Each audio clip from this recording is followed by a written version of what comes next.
We need to understand a few basic things about this.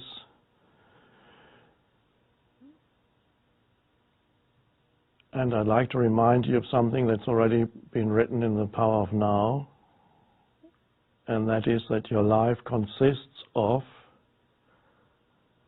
what you call your life is usually your life situation. Your life consists of your life situation, which is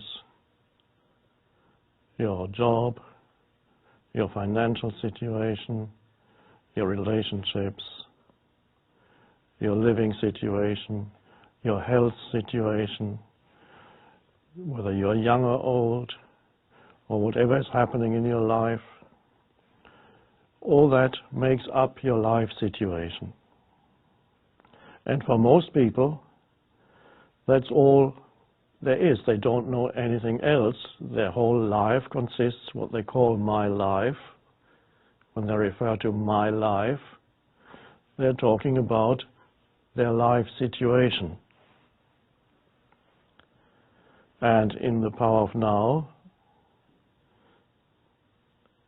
I differentiate between your life situation, which is one level, and a more fundamental level that I call your life.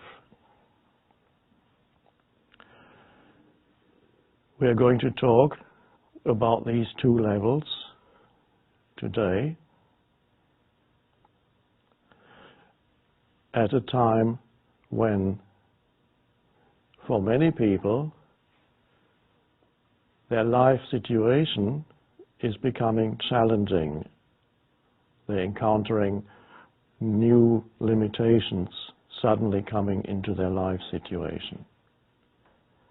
The only difference between our present situation in the world and what normally happens is that many people experience similar things at the same time. So many people at the present time experience some form of challenge or limitation coming into their life, as many of the structures, the external structures in the world, are becoming shaky, and some have collapsed already. As you may remember from A New Earth, I speak about the collapse of Soviet communism, which nobody could have predicted, and I speak of the impending collapse of many of the structures that are ego-based, that are an external reflection of an inner state of consciousness, that is the ego. And those structures, which of course includes financial structures and so on, are now beginning to collapse. And something totally new will arise. How long this collapse will take, I cannot say. But everybody can clearly see, and even the experts are talking about systemic, I hear this word on the radio, a systemic crisis or something like that. In other words, the crisis is not to do with this or that on the surface of things, but concerns the very structure of these organizations. In the same sense that the human mind, the problems of the human mind have not to do with content of whatever is the content of your mind, but the very structure of the mind, the human mind, that needs to change. So for many people, limitation in one form or another is coming into their life situation. And that is actually not what the media wants us to believe, that these things are dreadful. The challenge that many people are encountering at this time is actually that which will push them into a new state of consciousness. That is the possibility, that is the promise. Whenever you encounter a crisis situation, whether it's personal or collective, there is the opening into a new way of being. The possibility. It doesn't mean that everybody will embrace that possibility. So we need to first of all see, not believe what we are told in the media, that we should be in a state of fear. That the only real response, the only natural response to what's happening is a state of fear. That is an unconscious response. We need to see that change is absolutely necessary in this world, and the dissolution of many of the ego-based structures is absolutely necessary for the planet to survive and for humanity to survive. So what's happening is not dreadfully bad. What's happening needs to happen. The totality, the intelligence behind phenomena is doing it. So it is a good thing, and if challenges come into your life, which might mean limitation, financial limitation, you may have to move somewhere else, you may have to downgrade, uncertainty may come into your life. Oh, that shouldn't be happening. I should know what's going to happen for the next 20, 30 years of my life. Well, you don't know anymore. And that is wonderful that there is suddenly an opening into uncertainty. So is it possible for you to embrace uncertainty and not demand that you should know what's going to happen to you in your life situation? To embrace not knowing, to embrace uncertainty, and to embrace, yes, there are difficulties, there are challenging situations, but that is part of being here on this planet in this form. I'd like to remind you of there's a book called The Road Less Traveled, and I never got to read the whole book. I basically got stuck on the first 2 sentences of the book, and those first 2 sentences of the book were so good that you didn't need to read anymore. I don't know whether that's a good thing for an author to write such a good book that all you need is the first 2 sentences. And if you don't get that, you can still read the rest of the book. But if you get that, well, so the first sentence is, life is difficult. Okay. And the second sentence, I don't know literally, but it says something like, and if you know that life is difficult, and you accept that life is difficult, it's no longer difficult. It's difficult if you say it shouldn't be. But if you go with, yes, the uncertainty, this is part of being here in this form, there is continuous uncertainty, and the certainty, the rigidity of things is an illusion.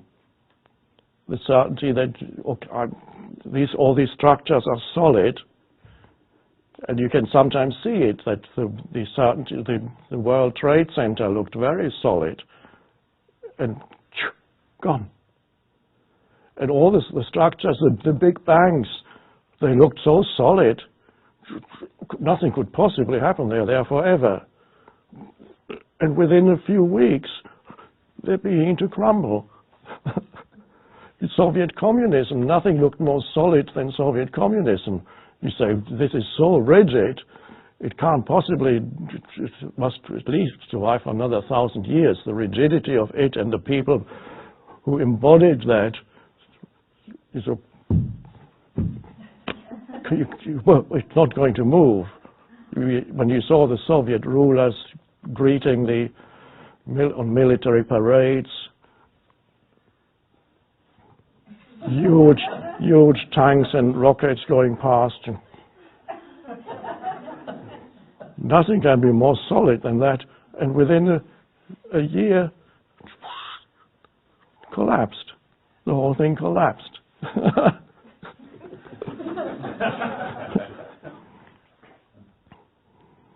Now, one good thing, of course, about traveling to India is that there the external reality is a little bit less solid than in the West. So you're less likely to delude yourself that you live in a solid reality that can be controlled or that you can be in control of. There you see the structures are actually a bit shaky everywhere. And even if you go into a luxury hotel, you never know what's going to happen.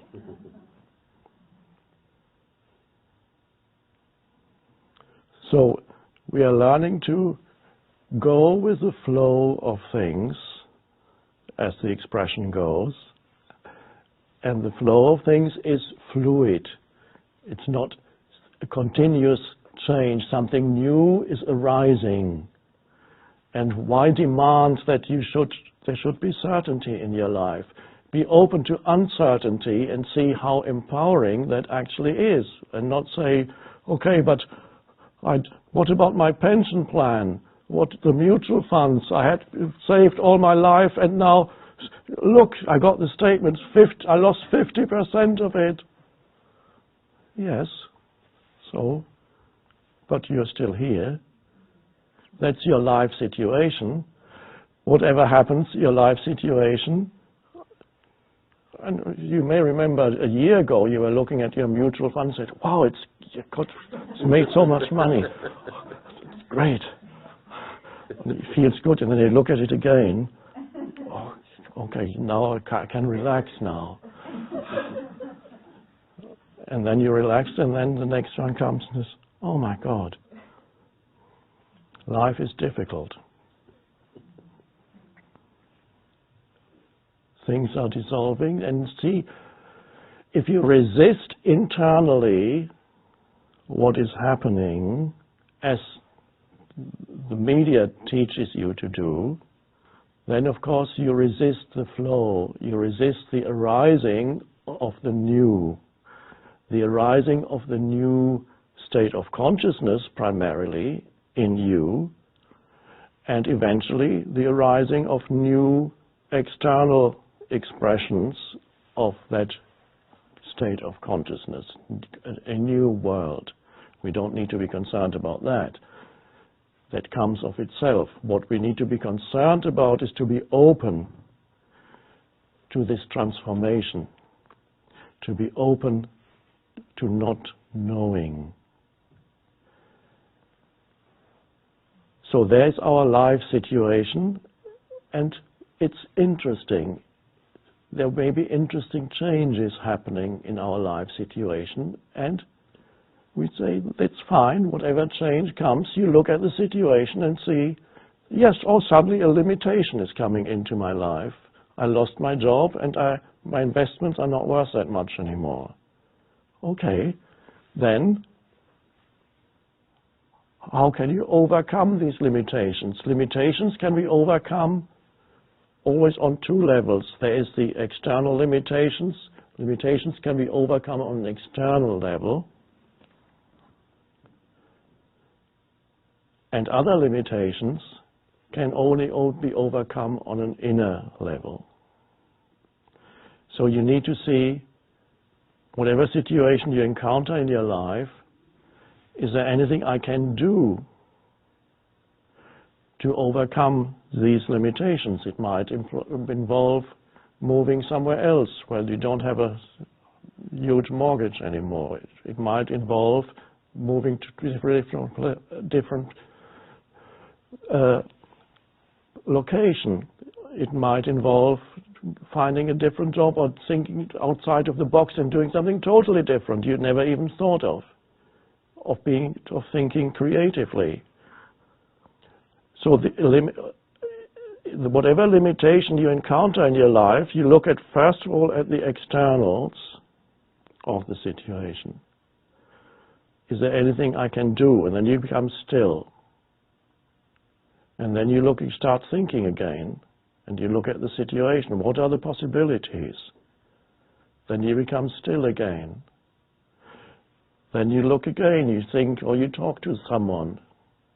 And then you go back into stillness, and that process may take a while, not necessarily just a day, of looking what it is it that I can do, and going within where you're not looking for anything, but become comfortable with what is here and now. And when you become comfortable with what is here and now, you're stepping out of your life situation into life. Life is now. Life has nothing to do with what's going on in your life. It has nothing to do with past and future, or what your relationships are, or what your financial situation is, or your living situation is, or even your health situation is. That's all your life situation. That is not life. Your life situation exists in time, past and future. Life is now. So it is vital that you learn to step out of your life situation so that periodically, so that your life situation does not absorb your entire attention continuously, because if it does, it will drain you and eat you up, because you have continuous stuff to think about, one problem after another in my life situation. You do you think, oh, now I have to, what about that problem and that? And you're thinking about, there's a continuous succession of problems that I need to worry about. And if I don't worry about it, it's all going to collapse totally. Even worse than it has done so already. I need to be responsible and worry. You're being eaten up by your life situation. Your mind, it comes down to your mind, because your mind gives power to your life situation.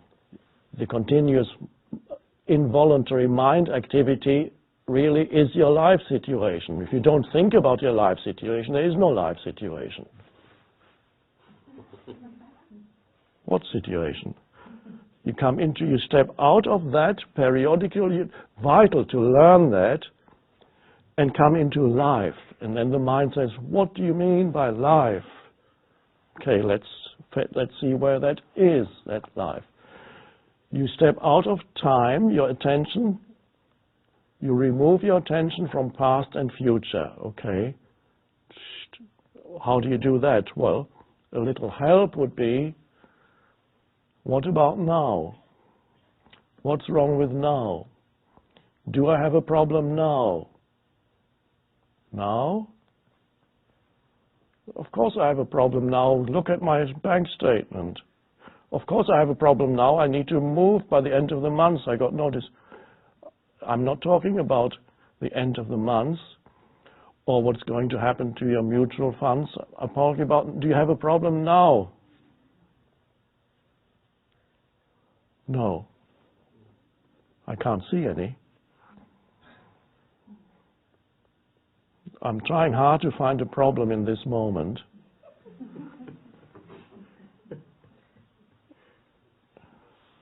Well, there's a stain. No, there isn't. I'm just there's a stain here.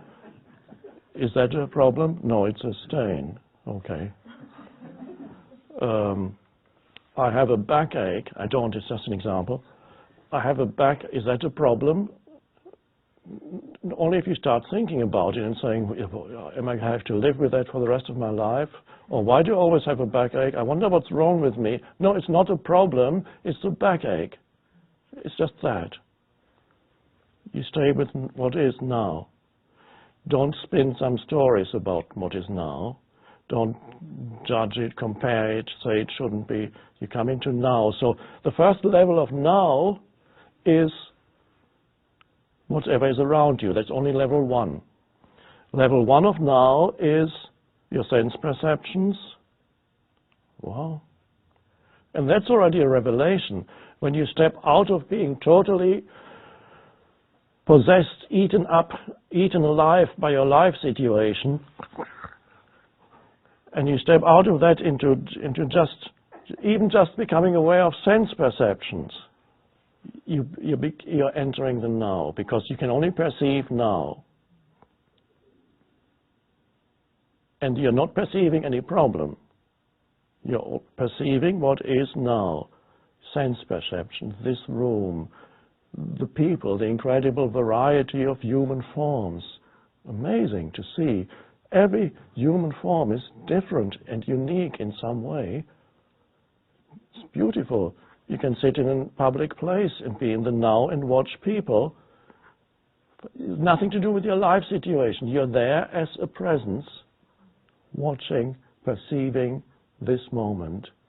The incredible fullness of this moment around you in the form of life forms, human life forms, animal life forms, plant life forms, the air, the incredible forms and shapes that are continuously moving, the spectacle of phenomena, unbelievable variety. It's fantastic. And you have no idea that this is going on around you when you're totally trapped in your life situation, which really is your mind. So we are learning periodically to step out of that level that I call life situation and enter life. Life is now. This was level 1 of now, what is around you. Be alert to that. Because otherwise you miss the whole thing, because you're so concerned about your conceptual reality, which really is what a life situation is. You're so concerned about your conceptual reality that you miss reality. Your conceptual reality eats up your entire attention continuously. And you're worrying about your life, which in reality is your life situation, but you call it your life. It's not life at all. And so this is a dreadful fate for a person to be consumed by their life situation. And so they miss the life. They're trying to find the life, the fullness of life in their life situation, and they're hoping that if they can eventually sort out their life situation so that they can find life. But if your life situation is all you have, you're never going to find life, because your life situation is a set of thoughts and concepts in your head. So to become empowered,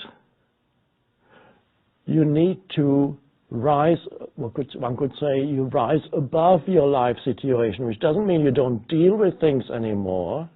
You still deal with things, but you realize there is a level or a dimension to you that is far more powerful and vital than whatever is happening in your life.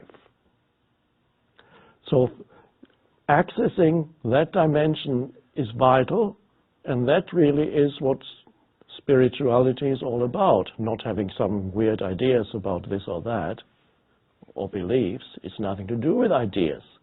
It's nothing to do with concepts. There's no such thing as spiritual concepts. Concepts are not spiritual. They are not even spiritual thoughts. There's no such thing as a spiritual thought. A thought is not spiritual because thought is form. Spiritual is the formless dimension in yourself. Level 1, then, whatever surrounds you. You can say, yeah, but this is still form too. Yes, it's form too, but it's not a mind form, it's not a conceptual form. It's what is here in the world of physical forms. Be open to that. Level 1 of the now. Level 2 of the now, don't get attached to the numbers, I'm just saying 2. Level 2 of the now is feeling that you're alive. Level 2 is so your attention was on what is around you. The world is multifaceted. There's incredible play of phenomena all around you, and you acknowledge that, and it's beautiful. It has nothing to do with what your relationships are doing at the moment, or what your bank statements are doing at the moment, or whether you have a job or you don't have a job, or whether your wife has just left you, or their husband has done this, or whether you're